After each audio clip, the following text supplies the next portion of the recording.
Hello friends, welcome to our online session. आज हम start करने वाले हैं अपना management subject, industrial management subject. Already हमने ये चैप्टर इंट्रोड्यूस कर दिया है आपके सामने। जब भी हम क्लास में स्टार्ट किया हुआ था तो मैंने चैप्टर नंबर 3 ये स्टार्ट किया हुआ था, मटेरियल मैनेजमेंट। उसके बारे में मैंने आपको एक्सप्लेन किया हुआ था व्हाट इज़ मटेरियल और उसका मैनेजमेंट किस तरह से होता है। तो फिर से हम ये चैप्टर यहाँ से स्टार्ट करते हैं तो आपको इजी रहेगा ऑनलाइन में कि कहाँ से क्या आ रहा है और नया चैप्टर जो स्टार्ट किया गया है तो आप वो अच्छी तरह से समझ सकें। सबसे पहले बात की जा रही है यहाँ पे मटेरियल की। तो मटेरियल मैंने ऑलरेडी आपको एक्सप्लेन किया हुआ था कि मटेरियल किस किस की ज़रूरत रहती है। तो मटेरियल क्या क्या होता है हमारे लिए। देखो, मेन ऑब्जेक्टिव मैनेजमेंट के क्या होंगे। मेन ऑब्जेक्टिव जो मैनेजमेंट के होते हैं वो है कि मनी, ठीक है, मैन, मनी, मटेरियल, मशीन और टाइम यानी कि मिनट्स, जो भी आप समझो। तो उसके अकॉर्डिंग आपको पता है कि material is a main important part for the management, ठीक है।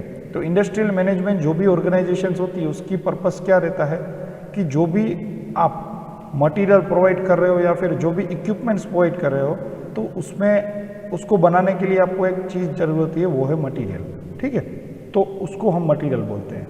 अभी आगे देखा जाए मटेरियल मैनेजमेंट के बारे में तो आपको, तो अगर मैं डेफिनेशन बोलूं मटेरियल मैनेजमेंट की तो उस तरह से क्या होगा, प्लानिंग, ऑर्गेनाइजिंग और कंट्रोलिंग। मैंने आपको पहले भी समझाया था ये कि प्लानिंग, कंट्रोलिंग और ऑर्गेनाइजिंग को करके हमको मटेरियल को पूरा हैंडलिंग करना चाहिए। मटेरियल की प्लानिंग किस तरह से करनी चाहिए कि इस मटेरियल का मूवमेंट किस तरह से होगा, कितनी परचेसिंग करनी है, कितनी हमको स्टॉक में ये मटेरियल रखना है, उसको ऑर्गेनाइजिंग करना क्या होगा यानी कि उसको किस तरह से डिस्ट्रीब्यूट किया जाए सारे डिपार्टमेंट के लिए तो इक्वली वो वर्क कर पाए, और उसको कंट्रोलिंग करने का कि कितने अमाउंट ऑफ मटेरियल यूज़ हो रहा है, कितना वेस्ट हो रहा है, वो सारी चीज़ों को पूरे फ्लो में अरेंजमेंट करके उसकी परचेसिंग होती है, ठीक है। तो उसको बोलते हैं मटेरियल मैनेजमेंट। उसके बाद आगे बढ़ते हैं तो बेसिक फंक्शन क्या क्या होंगे मटेरियल मैनेजमेंट का, बेसिक फंक्शन क्या क्या होगा।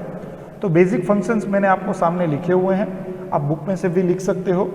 तो फर्स्ट फंक्शन है इफेक्टिव मैनेजमेंट और सुपरविजन, यानी कि अच्छी तरह से आप मटेरियल का मैनेजमेंट कर सको और उसके ऊपर से आप विजन रख सको कि कितना मटेरियल यूज़ हो रहा है, कितना नहीं हो रहा है, कितनी रिक्वायरमेंट मटेरियल की है, कितना वेस्ट हो रहा है, वो सारी चीज़ों को यहाँ पे आप देख सकते हो।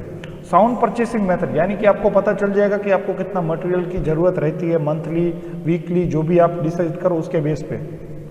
इफेक्टिव परचेस सिस्टम, आप आराम से इफेंस परचेस सिस्टम में डेवलप कर सकते हो कि आपको कितना मटेरियल है वो किस टाइम पे मंगवाना है और किस टाइम पे वो मटेरियल ख़त्म हो जाएगा तो आपको आगे ऑर्डर देना है, तो आपको भी परचेस में पता चलेगा। इन्वेंटरी कंट्रोल प्रोग्राम, आपको पता चलेगा कि आपकी जो मटेरियल्स हैं वो किस तरह से यूज़ होते हैं, उसका कॉस्टिंग कितना है और कितने में आगे जाके आपका प्रॉफिट लॉस होता है। डिस्ट्रीब्यूशन सिस्टम है, पॉलिसीज है, प्रैक्टिकल रिसीविंग यानी कि it donates to need accountability and responsibility, यानी कि वही हो गया, काउंट करना है कितना यूज़ हो रहा है, कितना वेस्ट हो रहा है और उसके बाद उसमें से बेस्ट रिजल्ट निकालना है परचेसिंग करने के लिए और रिसीविंग और पेविंग करने के लिए इनवॉइस के। तो ये सारी चीज़ों को आपको मटेरियल मैनेजमेंट का फंक्शन का हैंडलिंग आता है, इसके अंदर ही सारी चीज़ों को आप देख सकते हो। तो ये सारी चीज़ों को आपको टास्क में भी लिखना है, ठीक है। एम क्या है, आपको इसका यूज़ क्या होगा मटेरियल का। मेन एम है कि मटेरियल को आप ज़रूरत के अकॉर्डिंग यूज़ करिए, ठीक है।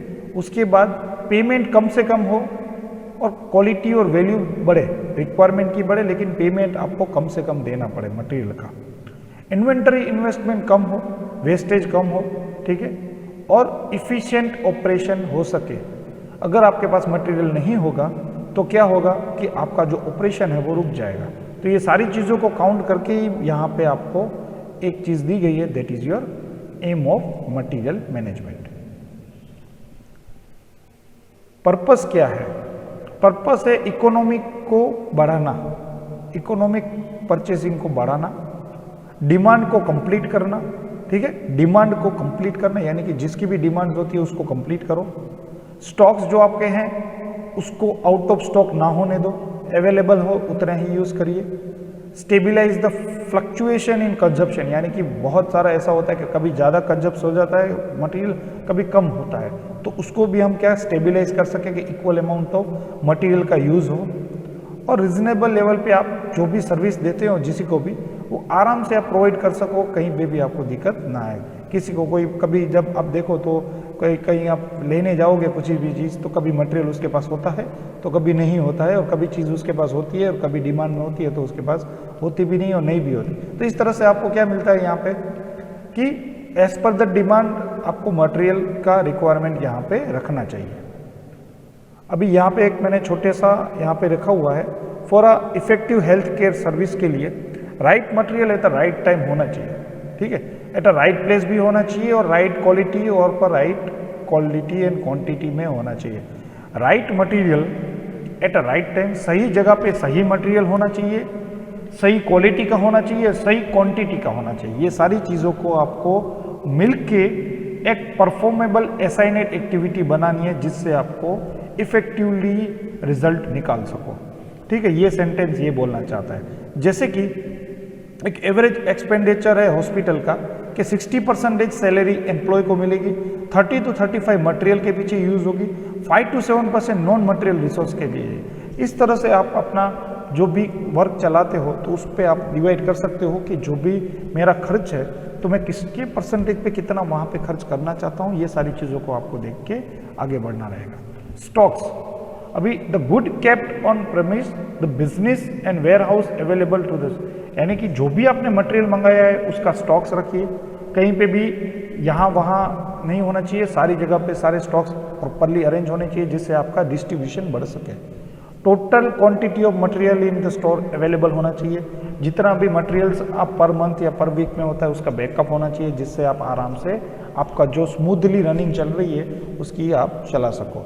Logistic is the function of moving and storing and distribute the resource and goods, यानी कि यहाँ से वहाँ मटेरियल को स्टोर करना है, डिस्ट्रीब्यूटिंग करना है और मूविंग करना हो तो आप क्या करोगे, तो सारी लॉजिक्स को लगाओगे कि कहाँ पे कितना मटेरियल यूज़ हो रहा है वहाँ पे ज़्यादा रखिए, अगर पता है कि यहाँ पे इतना मटेरियल यूज़ नहीं हो रहा है तो वहाँ से हटा के दूसरी जगह पे रखिए जहाँ पे ज़्यादा यूज़ होता है। इस तरह से आपको वहाँ पे मटेरियल का मैनेजमेंट करना चाहिए।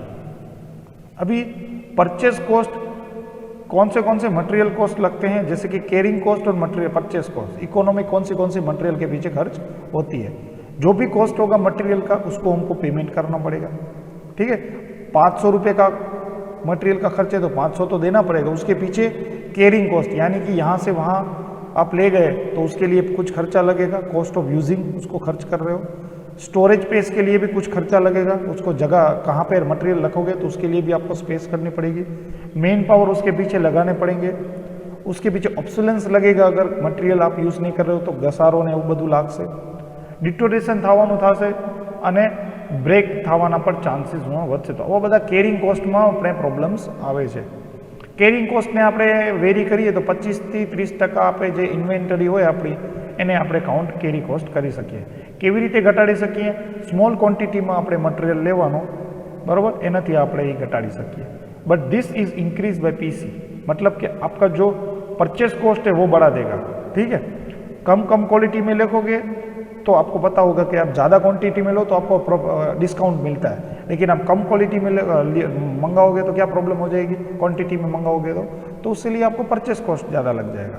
तो this is how point and quality at which both are minimum, that is called as a economic order quantity. इसके लिए मैं आपको अच्छा सा EOQ के ऊपर सेशंस रखूँगा।